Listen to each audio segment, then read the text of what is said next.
नमस्कार, विंध्या टाइम्स में आपका स्वागत है। रीवा कलेक्टर ने सड़क सुरक्षा समिति के साथ सोहागी पहाड़ का निरीक्षण किया है।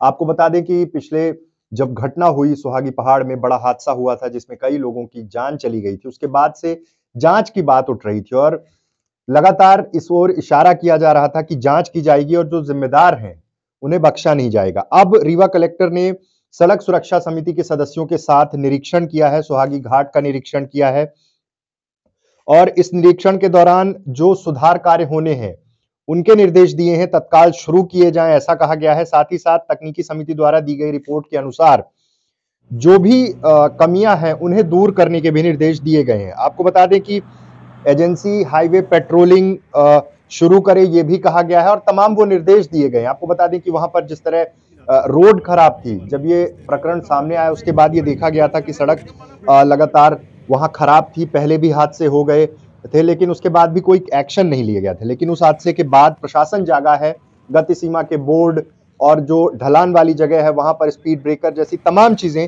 व्यवस्थित की जानी है। साथ ही साथ पेट्रोलिंग वाहन तथा एम्बुलेंस के लिए भी निर्देश दिए गए हैं, इन्हें प्रतिदिन मूवमेंट में रखा जाए, इनके रिपोर्ट वीडियो के साथ प्रस्तुत किए जाएं। कलेक्टर जब वहां पर मौके पर उपस्थित थे तब एमपीआरडीसी के अधिकारियों को निर्देश देते हुए कहा कि सोहागी घाट में दुर्घटनाएं रोकने के लिए हर प्रयास किए जाएं। जिला सड़क सुरक्षा समिति के लिए ने जो निर्णय लिए हैं, जिसमें विशेष रूप से था कि वो तमाम जो दिक्कतें हुई हैं जिनके कारण ये हादसे हुए हैं, उन्हें दूर किया जाए और जो रिपोर्ट है उस रिपोर्ट के आधार पर आगे काम किया जाए। जो सुधार के काम है सड़क के, उन्हें भी किया जाए और साथ ही साथ ये कोशिश की जाए कि इस तरह के सड़क हादसे अब ना हो।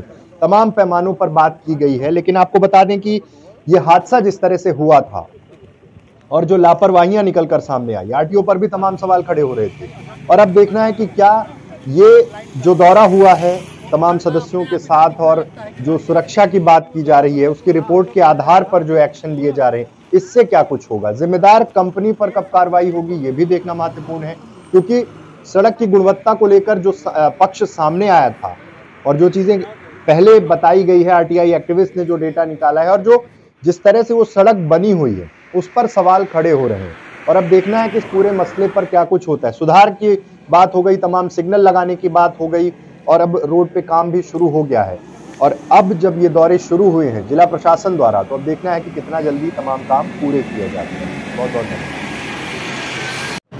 आज हम लोगों ने सड़क सुरक्षा की जो कमेटी है उनके सभी मेंबर्स और जो सोहागी रोड के संबंध में एक टेक्निकल टीम बनाई गई है, उनके साथ इसका निरीक्षण किया गया है और एमपीआरडीसी के लोगों को निर्देश दिए गए हैं कि जो इसमें कमियां दिख रही है, बहुत सारी कमियां तो ऐसे ही दिख रही है, उसके अलावा जो टेक्निकल कमेटी की रिपोर्ट आई है उसके आधार पर जो कमियां हैं उसको तत्कालिक पूरा किया जाए। इसके एक शॉर्ट टर्म और एक लॉन्ग टर्म दो तरीके निकाले जाए, जो कि एक काम जो तात्कालिक रूप से किया जा सकता है उसको तो तत्काल करें। कुछ जगह पे ब्लाइंड कर्व्स है, वहाँ पर ऐसी व्यवस्था की जाए कि वो ब्लाइंड न रहे। जो रूटीन की कार्रवाइयाँ हैं, जो पेंटिंग करने का काम, लाइट लगाने का काम, अनाउंसमेंट करने का काम, इसको पूरा किया जाए। जो जिम्मेदारियां हैं टॉल की जो कंपनी है उसको डिटेल में कहा गया है कि अपनी जिम्मेदारियों का निर्वहन करें, नहीं तो उनके खिलाफ़ कार्रवाई की जाएगी। जो रात्रि में हाईवे पेट्रोलिंग का काम है वो उनके द्वारा नहीं किया जा रहा है, उसको करने के निर्देश दिए गए हैं। जो वहाँ पे एम्बुलेंस है, क्रेन है और हाईवा है, वो रखने और उसके जो ड्राइवर्स हैं उनके डिटेल्स थाने के साथ शेयर करने, उनकी उपस्थिति सुनिश्चित करने और उनके मूवमेंट सुनिश्चित करने के निर्देश दिए गए हैं। यहाँ पे ऑडियो से अनाउंसमेंट करने के भी निर्देश दिए गए हैं। जहाँ पे स्पीड ब्रेकर है उससे आगे उसके इंडिकेटर और वहाँ पे पेंटिंग, इसको करने के निर्देश दिए गए हैं और स्पीड लिमिट भी 20 किलोमीटर करने और उसका अनाउंसमेंट करने के लिए बात की गई है। कोशिश की जा रही है कि इसको दुर्घटना से मुक्त किया जाए।